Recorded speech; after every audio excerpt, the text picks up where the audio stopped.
Today, I want to explore the paradox of more and less, because we're obsessed as a society with more. And more is not always better. Sometimes simplicity carries the most power. Yet, in areas where growth, knowledge, or love expand, more can elevate us to greater heights. The key is discernment. The key is being able to embrace abundance and allow simplicity to lead us wherever it is we want to go. Simplicity is the way. And we don't get that. You see, for example, with knowledge and wisdom, seeking more knowledge expands our understanding. It broadens our perspective. We gain insights, we develop skills, and we become more informed. However, too much information can lead to overwhelm. It can lead to confusion.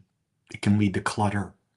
Sometimes just simply shifting your focus and applying what you already know is more powerful than endlessly seeking new knowledge. The paradox is that learning more deepens wisdom, but wisdom often emerges from quiet reflection and applying less information with precision. Think about this paradox from the standpoint of material possessions and freedom. Acquiring possessions, cars, furniture, home, can enhance your comfort and convenience. Tools like technology and resources can empower and elevate your life. However, excess possessions create clutter, attachment, and a mental heaviness. The key is to letting go of what no longer serves you, which creates space for peace and freedom. More can enhance your life, but true freedom often comes by releasing what you don't need. Here's a touchy one: relationships and solitude. Building a wide network of relationships brings diversity, opportunities, brings connection.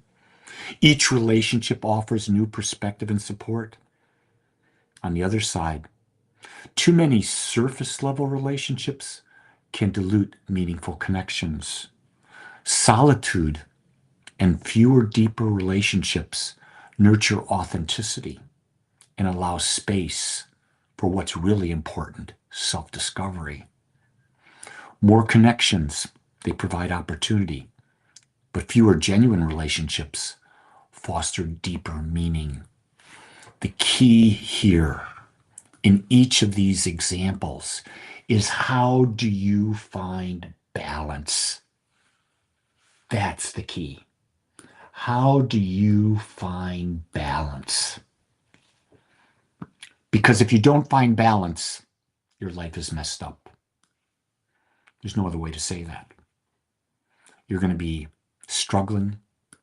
You're going to be searching. You're going to get confused.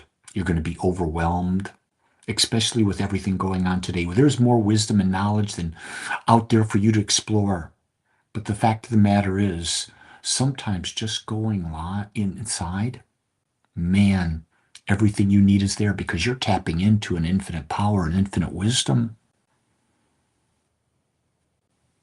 If you tap into that infinite power and wisdom, you've got it all. But the outside can also stimulate what questions to ask because of the contrast that you're experiencing. So is there a right way or a wrong way? No. There's no right way. There's no wrong way. But what I will tell you is there's a balanced way.